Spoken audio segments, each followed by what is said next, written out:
السلام علیکم۔ آج ہم کچھ ایسے ذرائع کا گہرائی سے جائزہ لے رہی ہیں جو ذاتی ترقی پر بات کرتے ہیں جی اور ہمارے روایتی تعلیمی نظام کی کچھ آپ کہہ لیں کمزوریوں پر، بالکل اور یہ کہ عملی زندگی میں مہارتوں کی کتنی اہمیت ہے نا؟ جی ہاں خاص طور پہ یہ جو مواد ہے، یہ یونیورسٹی کی ڈگری اور عملی دنیا میں جو قابلیت چاہیے، اس کے درمیان جو فرق ہے نا، اس کو سمجھنے میں کافی مدد دیتا ہے۔ تو آج کوشش یہی ہے کہ ان ذرائع سے اہم نکات نکالیں، دیکھیں کہ کیا سبق ملتا ہے۔ جی، اور یہ تجزیہ مطلب خاص طور پہ اس بات پر ہے کہ کس طرح عملی تربیت، شخصیت کی تعمیر اور یہ جو تصور ہے نا پیٹ فارورڈ کا، یعنی معاشرے کے لیے کچھ کرنا، ہاں یہ بڑا دلچسپ ہے۔ یہ کیسے افراد کی کامیابی اور ان کی آپ کہیں مجموعی زندگی کے اطمینان میں ایک اہم، ایک فیصلہ کن کردار ادا کر سکتا ہے۔ تو بنیادی سوال پھر وہی ہوا کہ تھیوری سے آگے کیسے بڑھا جائے، عملی قابلیت کیسے آئے؟ بالکل، یہی اصل سوال ہے۔ تو آئیے سب سے پہلے وہ تنقید دیکھتے ہیں جو ان ذرائع میں روایتی تعلیمی نظام پر کی گئی ہے، خاص کر یونیورسٹی کی سطح پر۔ جی ایک بڑا نقطہ یہ نکلتا ہے کہ وہاں جو تعلیم دی جاتی ہے وہ اکثر عملی زندگی کے لیے کافی نہیں ہوتی۔ صحیح۔ نصاب تو ہو جاتا ہے پورا، لیکن وہ جو نرم مہارتیں ہیں، جیسے بات چیت کا طریقہ، ٹیم میں کام کرنا، مسئلے حل کرنا، جی سافٹ سکلز۔ ہاں سافٹ سکلز اور مجموعی شخصیت سازی، اس پر توجہ کم ہے۔ یہ بہت اہم مشاہدہ ہے۔ ذرائع نے اس کے لیے نفسیات کی مثال دی ہے، سائیکالوجی کی۔ اچھا، کہا گیا ہے کہ اکثر یونیورسٹیوں میں جو نفسیات پڑھا رہے ہیں ان اساتذہ کا اپنا عملی تجربہ یعنی کلینیکل یا فیلڈ کا وہ بہت کم ہوتا ہے یا شاید ہوتا ہی نہیں۔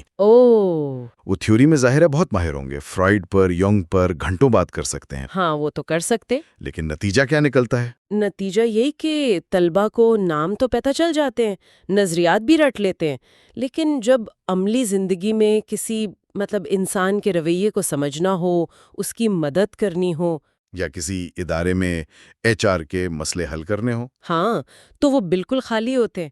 ایسا لگتا ہے علم بس کتابوں تک رہ گیا۔ بالکل۔ اور یہ صرف سائیکالوجی کی بات نہیں، ذرائع کا اشارہ ہے کہ یہ مسئلہ کئی جگہ ہے۔ انجینئرنگ میں شاید مشینری کا تجربہ نہ ہو، بزنس والوں کو مارکیٹ کا پتہ نہ ہو۔ یعنی تھیوری اور پریکٹس میں بہت بڑا گیپ ہے۔ جی ایک واضح خلیج ہے۔ انڈسٹری کو تو بندے چاہیے جو آتے ہی کام شروع کریں، اور ادارے اکثر ایسے لوگ تیار کر رہے ہوتے ہیں جنہیں ابھی بہت ٹریننگ کی ضرورت ہوتی ہے۔ بالکل۔ تو اس مسئلے کا حل کیا ہے؟ کیا ذرائع کچھ بتاتے ہیں اس بارے میں؟ کوئی متبادل؟ جی ہاں، اور یہاں بات ذرا دلچسپ ہو جاتی ہے۔ ذرائع ایک ایسے متبادل پروگرام یا شاید کسی فاؤنڈیشن کا ذکر کرتے ہیں۔ اچھا، جو اسی خلا کو، اسی گیپ کو پر کرنے کی کوشش کر رہی ہے۔ کس طرح؟ یعنی ان کا بنیادی فوکس روایتی ڈگری کے ساتھ یا کبھی کبھی اس کے علاوہ عملی تربیت دینا ہے۔ زور کتابوں پر نہیں بلکہ شخصیت بنانے پر، کمیونیکیشن سکلز پر۔ یعنی وہ چیزیں جو یونیورسٹی میں کم سکھائی جاتی ہیں۔ جی، خود اعتمادی بڑھانے پر اور مجموعی طور پر بندے کو اس قابل بنانے پر کہ وہ عملی میدان میں کام کر سکے۔ یہ تو سننے میں واقعی بہت اچھا لگ رہا ہے، لیکن کیا اس کی کامیابی کا کوئی ثبوت بھی دیا ہے ذرائع نے؟ کیونکہ باتیں تو بہت ہوتی ہیں۔ نہیں، آپ کا نقطہ بالکل ٹھیک ہے۔ ذرائع نے کافی متاثر کن تفصیلات دی ہیں۔ بتایا گیا ہے کہ یہ پروگرام شروع میں 4 سال کا تھا۔ 4 سال؟ جیسے ڈگری ہوتی ہے، شاید اسی طرح ڈگری کے ساتھ ساتھ۔ لیکن حیرانی کی بات یہ ہوئی کہ جو طلباء اس میں آئے وہ اوسطاً صرف 1 سال میں ہی عملی طور پر آپ کہیں اپنے پاؤں پر کھڑے ہونے لگے۔ صرف 1 سال میں؟ یہ کیسے ممکن ہوا؟ روایتی سسٹم تو 4 سال لیتا ہے۔ ہاں، اور مثالیں بھی دی ہیں۔ جیسے کچھ طلباء جو شاید بہت معمولی اسکالرشپ پر تھے، انہوں نے سال کے اندر فری لانسنگ سے ماہانہ 1 لاکھ روپے تک کمانا شروع کر دیے۔ 1 لاکھ فری لانسنگ سے؟ جی، ذرائع بتاتے ہیں کہ گرافک ڈیزائننگ، کانٹینٹ رائٹنگ ایسے آن لائن کاموں سے کچھ نے ٹیوشن پڑھا کر 70-80 ہزار ماہانہ کمانا شروع کر دیا۔ واہ، یہ تو فوری عملی تبدیلی ہے۔ جی، یہ وہ عملی قدم تھے جو انہیں فوراً معاشی طور پر خود مختار بنا رہے تھے۔ کیا اس کا اثر صرف فری لانسنگ یا ٹیوشن تک رہا یا آگے کیریئر پر بھی پڑا؟ نہیں، اثرات زیادہ گہرے تھے۔ کئی طلباء کو ڈگری مکمل ہونے سے پہلے ہی فائنل ایئر میں ہی اچھی کمپنیوں میں، ملٹی نیشنلز میں نوکریاں مل گئیں۔ فائنل ایئر میں؟ کیوں؟ وجہ وہی بتائی جاتی ہے، بہتر کمیونیکیشن، خود اعتمادی، انٹرویو میں اچھی کارکردگی، اچھا، اور اس سے بھی بڑھ کر کچھ طلباء کو تو پوری فنڈنگ کے ساتھ باہر کی اسکالرشپس مل گئیں، پی ایچ ڈی یا ماسٹرز کے لیے، امریکہ، یورپ، آسٹریلیا۔ زبردست۔ تو ان کامیابیوں کو دیکھ کر پروگرام میں کوئی تبدیلی کی گئی پھر؟ جی ہاں، ذرائع کے مطابق انہی تیز رفتار اور مثبت نتائج کی وجہ سے انتظامیہ نے فیصلہ کیا کہ اسے 4 سال تک کھینچنے کی ضرورت ہی نہیں، تو مدت کم کر کے صرف 1 سال کر دی۔ یعنی 1 سال کی فوکسڈ عملی تربیت وہ کام کر گئی جو شاید 4 سال کی روایتی تعلیم نہ کر پاتی؟ بالکل، یہ ایک اہم نکتہ ہے۔ عملی تربیت اگر صحیح دی جائے تو کم وقت میں زیادہ مؤثر ہو سکتی ہے۔ ان ذرائع میں ایک اور بہت دلچسپ پہلو ہے، وہ ہے طلباء کا پس منظر اور ان کی موٹیویشن۔ جی، کہا گیا ہے کہ جو طلباء کم مراعات یافتہ طبقے سے آتے ہیں، لوور مڈل کلاس یا گاؤں وغیرہ سے، ان میں سیکھنے کی تڑپ بہت زیادہ ہوتی ہے۔ یہ ایک آپ کہیں گہری سماجی اور نفسیاتی حقیقت ہے جسے ذرائع نے پکڑا ہے۔ کیسے؟ دیکھیں، جن نوجوانوں نے زندگی میں مشکلیں دیکھی ہوں، وسائل کی کمی جھیلی ہو، ان کے لیے تعلیم یا ایسا ٹریننگ پروگرام صرف علم حاصل کرنا نہیں ہوتا۔ تو کیا ہوتا ہے؟ یہ ان کے لیے ایک طرح سے بقا کی جنگ ہوتی ہے، سروائیول کی۔ اپنی موجودہ حالت سے اوپر اٹھنے کا واحد راستہ، ان کے اندر ایک آگ ہوتی ہے کہ کچھ کرنا ہے، تقدیر بدلنی ہے۔ اور اس کے مقابلے میں جن کے پاس سب کچھ پہلے سے ہوتا ہے، ان میں وہ شدت، وہ بھوک نہیں ہوتی؟ ذرائع تو یہی کہتے ہیں، ان کے لیے شاید یہ معمول کا راستہ ہے، ایک کام ہے جو کرنا ہے، ان پر وہ پریشر نہیں ہوتا۔ جبکہ کم وسیلہ پس منظر والے پر ایک اضافی ذمہ داری بھی ہوتی ہے۔ وہ کیا؟ کہ انہیں صرف اپنی زندگی نہیں بنانی، وہ اکثر اپنے پورے خاندان، اپنے محلے کے لیے ایک امید ہوتے ہیں، ایک رول ماڈل۔ اچھا، یہ احساس کہ اگر میں کامیاب ہو گیا تو دوسروں کا بھی بھلا ہوگا۔ جی، یہ احساس ان کی ہمت اور بڑھا دیتا ہے۔ تو یہ پروگرام گویا انہی حوصلہ مند، آگے بڑھنے کی شدید خواہش رکھنے والے نوجوانوں کو ایک پلیٹ فارم دیتا ہے۔ اچھا، ذرائع میں اس کے عملی پہلوؤں کا بھی ذکر ہے، جیسے نیچرل سائنسز کے طلباء کو کوئی خاص ٹارگٹ دیا جاتا ہے؟ جی، خاص طور پر جو فزکس، کیمسٹری، بایولوجی وغیرہ کے طلباء ہیں، انہیں کہا جاتا ہے کہ 1 سال میں عملی طور پر کچھ پروڈکٹیو کر کے دکھائیں۔ پروڈکٹیو سے کیا مراد ہے؟ صرف تھیوری نہیں؟ ہاں، مطلب کوئی چھوٹا ریسرچ پروجیکٹ کریں، کوئی ماڈل بنائیں، کسی مقامی مسئلے کا کوئی سائنسی حل نکالیں، یا کم از کم اپنی فیلڈ کی کوئی ایسی مہارت سیکھیں جس کی مارکیٹ میں ویلیو ہو۔ مقصد یہ کہ وہ کرنے والے بنے، صرف جاننے والے نہیں۔ بالکل، اور انہیں یہ یقین دہانی بھی کرائی جاتی ہے کہ پروگرام کے بعد انہیں سرٹیفکیٹ، ٹریننگ تو ملے گی ہی، مستقبل میں نوکری یا مزید تعلیم کے لیے ہر ممکن مدد ملے گی۔ جیسے اچھے، مضبوط سفارشی خطوط، یعنی ریکمنڈیشن لیٹرز۔ تو کیا یہ پروگرام ہر ایک کے لیے ہے جو آ جائے، یا کوئی سلیکشن بھی ہے؟ ذرائع اس پر بھی بات کرتے ہیں۔ واضح کیا گیا ہے کہ یہ کوئی صرف اسکالرشپ دینے کی جگہ نہیں ہے۔ کچھ لوگ، ذرائع کے الفاظ استعمال کروں تو، پیدائشی اداس یا سست ہوتے ہیں، ان میں آگے بڑھنے کی وہ اندرونی لگن ہی نہیں ہوتی۔ اچھا، چاہے آپ انہیں کتنے ہی موقع دے دیں، ان کی مدد کرنا بہت مشکل ہے۔ تو پھر فوکس کن پر ہے؟ توجہ ان نوجوانوں پر ہے جو واقعی موقع سے فائدہ اٹھانا چاہتے ہیں، جو محنت کرنے اور زندگی بدلنے کے لیے سنجیدہ ہیں۔ تو انتخاب صرف تعلیمی قابلیت پر نہیں، اس جذبے پر بھی ہوتا ہے۔ ایک اور فرق جو بتایا گیا ہے وہ ٹرینرز کا ہے۔ جی، کہ وہ یونیورسٹی پروفیسر نہیں ہوتے۔ جی، یہ بہت اہم فرق ہے۔ ٹرینرز اصل میں انڈسٹری کے لوگ ہوتے ہیں، تجربہ کار پروفیشنلز، جنہوں نے خود کام کیا ہوتا ہے۔ جی، جنہوں نے عملی میدان میں کام کیا ہے، کامیاب ہوئے ہیں، اور وہ جانتے ہیں کہ مارکیٹ کو کیا چاہیے۔ انجینئرز، مینیجرز، مارکیٹنگ والے، کامیاب فری لانسرز، HR والے۔ اور فاؤنڈیشن انہیں پیسے دیتی ہے ٹریننگ کے؟ جی، فاؤنڈیشن ان ماہرین کو معاوضہ دیتی ہے تاکہ وہ اپنا قیمتی وقت اور تجربہ ان نوجوانوں کو دیں۔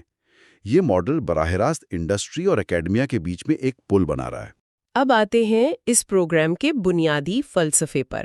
میرے خیال میں یہ سب سے خاص بات ہے، یہ آگے بڑھانا یا پے اٹ فارورڈ کا تصور۔ یہ کیا ہے؟ یہ واقعی اس پورے کام کی روح ہے۔ ذرائع بتاتے ہیں کہ شروع میں ہی طلباء سے ایک قسم کا عہد لیا جاتا ہے، کوئی قانونی نہیں، بس ایک اخلاقی کمٹمنٹ۔ کیا عہد؟ کہ آج جو آسانی، جو مدد، جو رہنمائی انہیں یہاں سے مل رہی ہے، کل جب وہ خود کامیاب ہو جائیں گے، بااختیار ہو جائیں گے، تو وہ بھی کم از کم ایک اور ضرورت مند کی اسی طرح مدد کریں گے، اسے وہی آسانی فراہم کریں گے۔ اور اس کا مقصد کیا ہے؟ فاؤنڈیشن کا کوئی فائدہ؟ نہیں، ذرائع واضح کرتے ہیں کہ مقصد فاؤنڈیشن کا کوئی ذاتی فائدہ یا احسان کا بدلہ نہیں ہے۔ مقصد ہے معاشرے میں نیکی اور بھلائی کا ایک سلسلہ شروع کرنا۔ اچھا، ایک ملٹی پلائر ایفیکٹ؟ جی، ایک ضربی اثر، جہاں ایک کی مدد آگے کئی لوگوں کی مدد بنے۔ یہ جو تصور ہے نا کہ کوئی سینئر، کوئی استاد، کوئی جاننے والا آپ کا ہاتھ پکڑ لے۔ ہاں، یہ تو ہمارے معاشرے میں بہت ہے۔ جی، ذرائع کہتے ہیں کہ یہ سماجی تانا بانا پاکستان جیسے معاشروں میں بہت قیمتی ہے اور اسے مزید مضبوط کرنا چاہیے۔ اسی پیڈ فارورڈ کے ساتھ ذرائع ایک اور چیز پر بہت زور دیتے ہیں، شکر گزاری، گریٹیٹیوڈ۔ اس کا کیا تعلق ہے؟ تعلق بہت گہرا ہے۔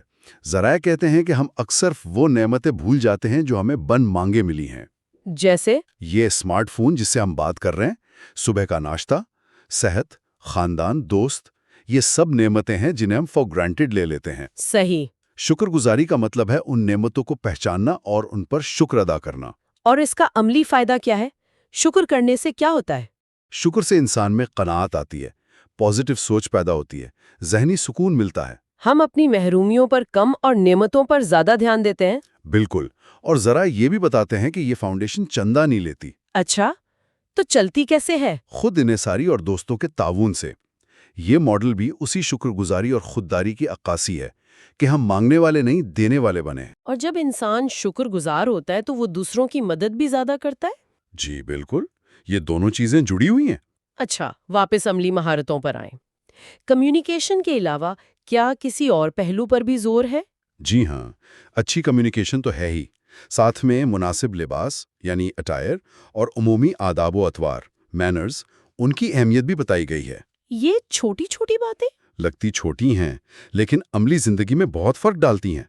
آپ کا لباس آپ کی شخصیت دکھاتا ہے، آپ کے بات کرنے کا انداز، دوسروں کو سننا، وقت کی پابندی، یہ سب مل کر آپ کا تاثر بناتے ہیں۔ کمیونیکیشن گیپ پر تو ذرائع نے ایک بہت سخت بات بھی کہی ہے۔ ہاں، وہ ایک چونکا دینے والی بات ہے کہ دنیا میں بہت سے جھگڑے، لڑائیاں، حتیٰ کہ قتل جیسے جرائم کی تہہ میں بھی کہیں نہ کہیں کمیونیکیشن کا مسئلہ ہوتا ہے۔ یعنی بات یا تو صحیح کہی نہیں گئی یا صحیح سمجھی نہیں گئی۔ جی، اگر لوگ ٹھیک سے بات کرنا سیکھ لیں، ایک دوسرے کو سمجھنے کی کوشش کریں، تو بہت سے مسئلے شاید پیدا ہی نہ ہوں۔ اچھی کمیونیکیشن آپ کے کام روکنے نہیں دیتی۔ تو کیا یہ پروگرام یونیورسٹی کی تعلیم کو بالکل ہی رد کرتا ہے؟ نہیں، ایسا نہیں ہے۔ ذرائع یہ واضح کرتے ہیں کہ اس کا مقصد کتابی علم دینا نہیں ہے، وہ کام تو یونیورسٹی کا ہے۔ اور اس کی اپنی اہمیت ہے۔ بالکل، اس پروگرام کا ہدف ہے زندگی کے وہ بنیادی تصورات واضح کرنا جن پر شاید بات نہیں ہوتی، عقائد ٹھیک کرنا، سوچ کو مثبت بنانا اور وہ عملی مہارتیں دینا جو روزمرہ زندگی میں چاہیے۔ تو یہ یونیورسٹی کا متبادل نہیں بلکہ اس کا تکملہ ہے، سپلیمنٹ ہے۔ جی بالکل، وہ خلا پر کرتا ہے جو رہ جاتا ہے۔ اور یہ جو باتیں اور مہارتیں سیکھی جاتی ہیں ان کا اثر صرف اسی انسان تک نہیں رہتا؟ نہیں، ذرائع بہت پر امید ہیں کہ جب ایک فرد یہ مثبت رویے اور عملی مہارتیں سیکھتا ہے تو وہ صرف اپنی زندگی نہیں بدلتا، تو یہ علم اور رویے اس کے ذریعے اس کے خاندان، دوستوں اور پھر آگے نسلوں تک جاتے ہیں۔ یہ ایک میراث بن جاتی ہے۔ اچھا، ایک شخص جو شکر کرنا، مدد کرنا، عملی بننا سیکھ لیتا ہے، وہ اپنے بچوں کو بھی یہی سکھاتا ہے۔